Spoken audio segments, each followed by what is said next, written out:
दोस्तों, एक बार फिर से स्वागत है आपका अपने YouTube चैनल पे। आज के इस वीडियो सेशन में मैं आप लोगों को ये 4 टूल बताने वाला हूँ। Pen tool, add anchor point tool, delete anchor point tool, convert anchor point tool. तो ये हम कैसे यूज करते हैं, कब यूज करते हैं वो हम देखेंगे। तो उसके लिए सबसे पहले मैं यहाँ पर एक शेप ड्रॉ कर लेता हूँ। लेट्स सपोज ये मैंने एक रेक्टेंगल यहाँ पर ड्रॉ कर लिया। तो शिफ्ट को होल्ड करके मैं एक स्क्वायर यहाँ पर ड्रॉ कर लेता हूँ। आउटलाइन को थोड़ा सा हम बड़ा कर देते हैं एंड सो ऑन। तो मेरे पास यहाँ पर आप देख सकते हैं एक रेक्टेंगल ड्रॉ हो चुका है। अब मान लीजिए इस रेक्टेंगल को मैं यहाँ से इस पॉइंट से ऊपर की तरफ स्ट्रेच करना चाहता हूँ। इस पॉइंट से मैं चाहता हूँ यहाँ पर एक पॉइंट बनाया जाए और उस पॉइंट से जब मैं इसको पकड़ूं तो ये पॉइंट ही मूव हो, बाकी का कोई भी पॉइंट मूव ना हो। तो अभी तो ऐसा नहीं हो सकता। देखो, अगर मैं डायरेक्ट सिलेक्शन टूल से यहाँ पर क्लिक करता हूँ तो ये इसको सिलेक्ट नहीं करता, क्योंकि डायरेक्ट सिलेक्शन टूल सिर्फ इसके एंकर पॉइंट सिलेक्ट करेगा, जो कि एक यहाँ पर है, एक यहाँ पर है। ऐसे इसके कॉर्नर पे जो आप देख रहे हैं ये इसके एंकर पॉइंट है। तो डायरेक्ट सिलेक्शन टूल से मैं किसी भी एक एंकर पॉइंट को सिलेक्ट करके उसको आगे पीछे कर सकता हूँ, बट मेरे को यहाँ से करना है। तो यहाँ से अगर मैं सिलेक्ट करता हूँ तो ये पूरा दोनों पॉइंट मेरे सिलेक्ट करके ऊपर ले रहा है, बट बीच में से नहीं कर रहा है। तो ऐसे सिचुएशन में हमें क्या करना है, मुझे यहाँ पर एक एंकर पॉइंट क्रिएट करना पड़ेगा। अब वो एंकर पॉइंट मैं कैसे क्रिएट करूंगा, आपको जाना है यहाँ पर और यहाँ से आपको लेना है ऐड एंकर पॉइंट टूल। इसको लेने के बाद देखिए आपके सामने पेन के साथ में प्लस का निशान आ जाएगा। अब मैं कहीं पर भी जाकर अगर क्लिक करता हूं तो वहां पर ये देखिए एंकर पॉइंट बन चुका है। अब इस एंकर पॉइंट की हेल्प से मैं इसको ऊपर ले सकता हूं। तो यहाँ पर मैंने लिया डायरेक्ट सिलेक्शन टूल और इस एंकर पॉइंट को मैंने सिलेक्ट कर लिया। अब इसको जब मैं पकड़कर ऊपर ड्रैग करूंगा तो देखिए ये पॉइंट मेरा ऊपर की तरफ स्ट्रेच हो रहा है। तो इस तरीके से मैंने इस शेप को बनाया। अब ऐसे ही मुझे एक एंकर पॉइंट यहाँ पर लगाकर इसको नीचे लेना है। सेम मैं यहाँ पर सिलेक्ट करूंगा tool, add anchor point tool. यहाँ पर भी हम एक पॉइंट बना देंगे। तो मैंने यहाँ पर एक पॉइंट बनाया। अब इस पॉइंट को पकड़कर मैं नीचे ड्रैग करूंगा। तो ये मैंने पॉइंट पकड़ा और इसको भी मैंने नीचे ऐसे ड्रैग कर दिया। तो कुछ इस तरीके से मैं कोई भी किसी भी शेप में एंकर पॉइंट ऐड कर सकता हूँ। अब बात आती है एंकर पॉइंट डिलीट करने की। मान लीजिए जो एंकर पॉइंट मैंने ऐड किए थे, मुझे ये एंकर पॉइंट डिलीट करने हैं। तो मैं कैसे करूंगा, आपको यहाँ पर जाना है डिलीट एंकर पॉइंट पे, इसको सिलेक्ट कर लीजिएगा। जैसे ही आप किसी भी एंकर पॉइंट पे जाके क्लिक करेंगे तो वो पॉइंट वहां से डिलीट हो जाएगा। देखिए डिलीट हो गया। ये एंकर पॉइंट अगर आप डिलीट करेंगे तो ये ऐसे डिलीट हो गया। अगर मैं इस एंकर पॉइंट पर क्लिक करता हूं तो ये भी डिलीट हो जाएगा, लाइक सो ऑन। इस तरीके से शेप आपके सामने आने लगती है। ठीक है, आई होप आपको ये दोनों ऑप्शन जो है समझ में आ गए होंगे। अब थोड़ा पेन टूल के बारे में बताता हूँ। देखिए जो दोनों काम आपने यहाँ पर ऐड करने के लिए किए थे, यानी किसी भी एंकर पॉइंट को ऐड करने के लिए या फिर किसी भी एंकर पॉइंट को डिलीट करने के लिए, तो हमने ये दो टूल यूज किए थे। इन दोनों को मैं पेन टूल की मदद से कर सकता हूँ। मुझे यहाँ पर पेन टूल सेलेक्ट करना है। मान लीजिए मुझे कोई एंकर पॉइंट यहाँ पर ऐड करना है। तो देखिए मेरे पेन के साथ में प्लस का निशान आ जाता है। तो ध्यान दीजिएगा, जब भी कभी मेरा ये पेन किसी भी पाथ के ऊपर चलता है, तो देखिए ये पाथ होता है जो एंकर पॉइंट से मिलकर बनता है, बीच का रास्ता, ये पाथ कहलाता है। तो जब भी मेरा पेन किसी पाथ के ऊपर आएगा तो वहां पर प्लस का निशान आ जाएगा, यानी मैं यहाँ पर कहीं पर भी कोई भी एक नया एंकर पॉइंट ऐड कर सकता हूँ। इसी तरीके से अगर मेरा पेन किसी एंकर पॉइंट के पास जाएगा तो वहां पर माइनस का निशान आ जाएगा, यानी इस एंकर पॉइंट को मैं डिलीट कर सकता हूँ। तो ये दोनों काम मेरे यहाँ पर लाइव हो जाते हैं। तो मान लीजिए मुझे एंकर पॉइंट यहाँ पर ऐड करना है, तो मैं यहाँ क्लिक करूंगा, एंकर पॉइंट ऐड हो जाएगा। ऐसे ही मैं एंकर पॉइंट एक यहाँ पर ऐड कर दूंगा। अब इन दोनों को मैं यूज कर सकता हूँ लाइक दिस वे। इस एंकर पॉइंट को मैं सिलेक्ट करूंगा, इसको ऊपर की तरफ मैंने स्ट्रेच किया एंड सो ऑन। इसको भी मैंने ऊपर की तरफ स्ट्रेच किया एंड सो ऑन। इस तरीके से मैं इस पे काम में ला सकता हूँ। अगर ये एंकर पॉइंट मुझे डिलीट करने हैं तो सिर्फ मैं पेन टूल लूंगा और यहाँ पर जाकर इस पर क्लिक कर दूंगा, ये एंकर पॉइंट मेरे डिलीट हो जाएंगे। तो इस तरीके से मैं पेन और एंकर पॉइंट डिलीट और एंकर पॉइंट मूव का यूज कर सकता हूँ। इसमें एक ऑप्शन आता है जिसका नाम होता है कन्वर्ट एंकर पॉइंट टूल। देखिए इसमें क्या होता है, मैंने इस टूल को सिलेक्ट किया।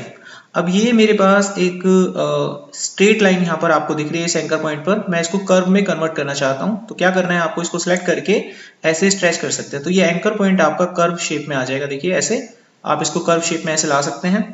तो ये आपके लिए बहुत ही ईजी हो जाएगा। इसको भी मैं कर्व शेप में लाता हूँ। ऐसे देखिए मैं इसको भी कर्व शेप में यहाँ पर कन्वर्ट कर रहा हूँ। तो इस तरीके से आप उसको लेकर आ सकते हैं। ऐसे ही मैं सेम इसको करता हूँ। ये देखिए, तो आपको दिखेगा अभी कुछ देर पहले वो स्क्वायर था, लेकिन वो क्या बन चुका है, अब वो सर्कल की शेप में आ रहा है। इसको भी मैंने ऐसे ही सेम करना है। इसको सिलेक्ट करके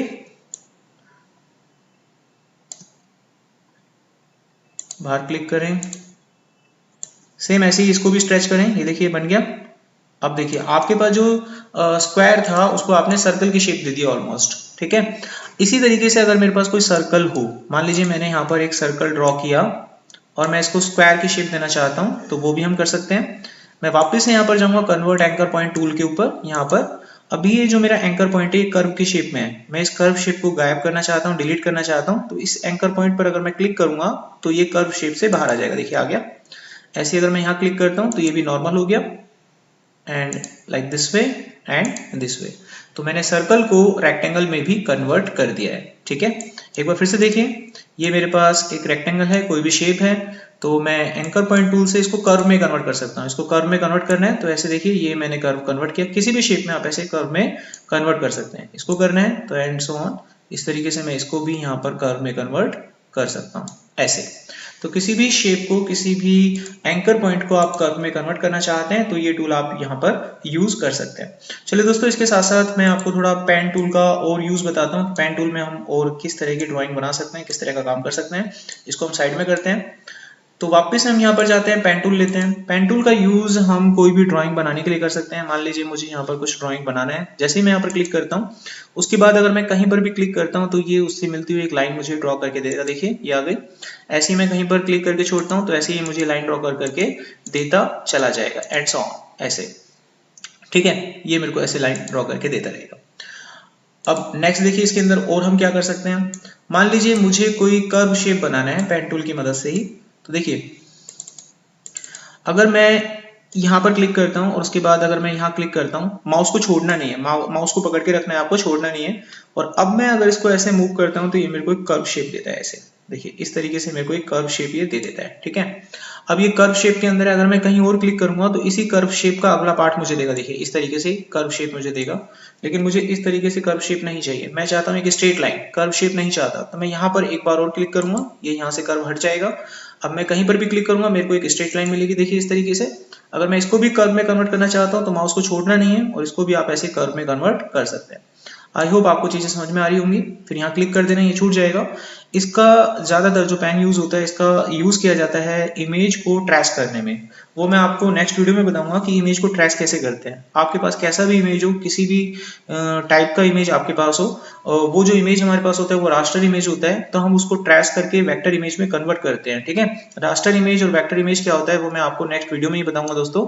तो हमारे साथ बने रहिए, पूरे ट्यूटोरियल में आपको पूरा कंप्लीट एडोब इलस्ट्रेटर का ट्यूटोरियल मिलने वाला है, ठीक है।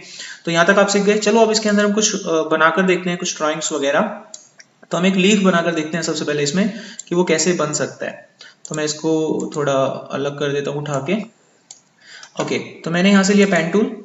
अब देखिए, जब मैं लीफ वगैरह कुछ बनाऊंगा तो आपको क्या करना है, तो यहाँ पर क्लिक किया, उसके बाद मैंने इसको क्लिक करते हुए इस तरीके से एक मोड़ दे दिया, लाइक दिस वे, ठीक है। यहाँ पर आप इसको एंड कर देना क्लिक करके, वापस यहाँ क्लिक करना। अब यहाँ से भी इसको ऐसे ही कर्व शेप आप दे दीजिएगा, लाइक दिस वे। तो देखिए एक लीफ आपके पास यहाँ पर बनता हुआ आपको नजर आ रहा है दिस वे। इसको चाहे तो आप ऐसे रोटेट भी कर सकते हैं, थोड़ा बहुत जैसा भी आप चाहें ऐसे रोटेट कर दीजिए। इसमें कलर फिल कर सकते हैं, स्वेचेस पे चले जाइए और यहाँ से आप इसमें कोई भी एक ग्रीन कलर भर दीजिए और इसका जो आउटलाइन है वो आप यहाँ पर जाकर खत्म कर सकते हैं। तो स्वेचेस में जाके मैं इसको नन कर देता हूँ तो आउटलाइन मेरा हट जाएगा। ये देखिए मेरे पास इस तरह की शेप आ गई। और देखिए इसमें हम क्या बना सकते हैं एंड सो ऑन। तो मैं यहाँ पर एक बेस लाइन बनाऊंगा, ठीक है, क्योंकि मुझे हार्ट का शेप बनाना है, गॉट इट। तो बेस लाइन कैसे बनाऊंगा, उसके लिए मेरे को एक रूलर चाहिए होगा। उसके लिए शॉर्टकट की होता है कंट्रोल आर प्रेस कर दीजिएगा। तो जैसे ही आप आर प्रेस करेंगे आपको यहाँ पर रूलर दिख जाएगा। ऊपर देखिए रूलर आ चुका है, साइड में भी रूलर आ चुका है। यहाँ से मैं एक बेस ले लूंगा, ये मेरा बेस का पॉइंट हो गया, गॉट इट। अब मैं पेन टूल लूंगा, यहाँ पर क्लिक करके यहाँ पर मैं क्लिक करूंगा, थोड़ा सा इस तरह की शेप दूंगा, हार्ट में जैसा शेप होता है। उसके बाद मैं यहाँ पर क्लिक करूंगा। अब देखिए इसमें फिल कलर आ रहा है, मैं फिल कलर को नन कर देता हूँ और आउटलाइन कलर को मैं यहाँ से रेड कर देता हूँ, कुछ इस तरीके से। अब मैं यहाँ पर जब क्लिक करूंगा ऐसे, तो ये मेरे को ऐसे देगा शेप, देखिए आ गया शेप बन के। अब मैं यहीं पर इसको फिनिश कर दूंगा। अब इसका दूसरा पार्ट मुझे बनाना है, तो मैं यहाँ से इसको खुद से ड्राइंग नहीं करूंगा, इसी का मैं रिवर्स मारूंगा, ठीक है। वो कैसे, इसको सिलेक्ट करना, ट्रांसफॉर्म पे जाना और रिफ्लेक्ट पे जाना। यहाँ से इसका प्रीव्यू ऑन कर लीजिएगा ताकि आपको पता रहे, हाँ मुझे ऐसा ही शेप चाहिए वर्टिकली। अब आप इसकी कॉपी क्रिएट कर लीजिए, कॉपी आ गई। अब इसको पकड़कर आप इधर ले आइए ऐसे और इधर लगा दीजिए, ये देखिए बन गया आपके पास हार्ट का शेप। अब इस शेप को थोड़ा नीचे लाना है, गॉट इट। इसको नीचे कैसे लाएंगे वो भी देख लीजिए। आप इस पॉइंट को सिलेक्ट करेंगे, इसको थोड़ा जूम कर लेते हैं, कंट्रोल के साथ ऑल्ट के साथ इसको माउस को ऐसे जूम कर लेते हैं, और यहाँ से मैं इन पॉइंट को कर लेता हूँ सिलेक्ट, और इसको पकड़ के मैं ऐसे नीचे ले आता हूँ एंड सो ऑन। अब इसको वापस लाते हैं, देखिए हार्ट का शेप बन गया। अब इसमें हम कलर फिल करेंगे। कलर फिल करने से पहले इन दोनों को आपको कंबाइन करना पड़ेगा। तो इन्हें कंबाइन करने के लिए आप क्या कीजिए, सिलेक्शन टूल पे जाइए, देखिए कंबाइन करना पड़ेगा, ठीक है। कंबाइन करने से पहले ये जो बेस लाइन आ रहा है इसको आप हाइड कर दीजिए, इस पर राइट क्लिक करके हाइड गाइड, तो ये लाइन आपकी हाइड हो जाएगी। अब इसको थोड़ा जूम करते हैं, यहाँ पर देखिए कंबाइन नहीं है, तो कंबाइन कैसे करना है, इसको सिलेक्ट कीजिए। सिलेक्ट करने के बाद आप इसको एवरेज करके बहुत कर दीजिए, ये कंबाइन हो जाएगा। अच्छा एक चीज़ और ध्यान दीजिएगा, अगर मैं सिलेक्शन टूल से इसको कंबाइन करता हूँ तो ये पूरा ऑब्जेक्ट सिलेक्ट हो जाता है। देखिए मैं 2 पॉइंट सिलेक्ट करना चाहता हूँ, बस ये पूरा ऑब्जेक्ट सिलेक्ट हो गया है। बट मुझे अगर ये 2 पॉइंट सिलेक्ट करने हैं तो मैं यहाँ से लूंगा सिलेक्शन टूल, ठीक है, डायरेक्ट सिलेक्शन टूल। अब मैं सिर्फ इनको जब क्लिक करूंगा तो ये 2 पॉइंट सिलेक्ट होंगे बस। अब मैं इसको एवरेज कर दूंगा यहाँ से इस तरीके से। अब इसको ज्वाइन कर देंगे हम, राइट क्लिक करके ज्वाइन। अब ये दोनों जुड़ चुके हैं यहाँ से, ठीक है, अभी अलग अलग नहीं है। सेम काम मैं यहाँ पे करूंगा। इसको सबसे पहले आप एवरेज कीजिए और उसके बाद इसको ज्वाइन कर दीजिए। अब ये दोनों शेप अलग अलग नहीं है, ये ज्वाइन हो चुकी हैं। ये देखिए ये दोनों शेप ज्वाइन हो चुके हैं। अब मैं इसके अंदर कलर फिल कर देता हूँ। यहाँ पर हम गए स्वैचेस में गए, यहाँ से मैंने इसमें कलर डाल दिया। तो इस तरीके से हम शेप बना सकते हैं। अब ये वाला जो पॉइंट है थोड़ा सा ऊपर मुझे अगर करना है तो मैं क्या करूँगा, सिलेक्शन टूल पे जाऊँगा, इस वाले पोर्शन को मैं सिलेक्ट करूँगा डायरेक्ट सिलेक्शन टूल से, इस वाले पोर्शन को, और इसको थोड़ा सा हम ऊपर उठा देंगे ऐसे। तो आप अपने हिसाब से ऐसे बना सकते हैं। तो देखिए हमारे पास एक शेप और बन के तैयार हो गई है। अब मैं इसको साइड में कर देता हूँ। सो आई होप, मैं उम्मीद करता हूँ कि आपको ये जो चीज़ें हैं जो मैंने अभी बताई हैं, छोटी मोटी चीज़ें, ये आप बना लेंगे, और पेन टूल का कैसे यूज़ करते हैं ये आप अच्छे से समझ गए होंगे। बाकी जो पेन टूल का ज़्यादातर जो यूज़ होता है वो होता है किसी भी इमेज को ट्रेस करने के लिए। तो ये भी चीज़ें मैं आपको आगे बताऊंगा नेक्स्ट वीडियो के अंदर। आज के लिए बस इतना ही। अगर कोई भी टॉपिक, कोई भी पॉइंट अगर आपको समझ में ना आया होगा तो प्लीज़ उसे कमेंट बॉक्स में ज़रूर आप मुझे लिख कर दीजिए, और फीडबैक ज़रूर दीजिएगा कि आपको ट्यूटोरियल समझ आ रहा है कि नहीं आ रहा है, ताकि मैं अपनी इस ट्यूटोरियल में जो सुधार करने की ज़रूरत होगी तो मैं उसे ज़रूर करूँगा दोस्तों। चलिए आज की वीडियो में बस इतना ही, नेक्स्ट वीडियो में बाय।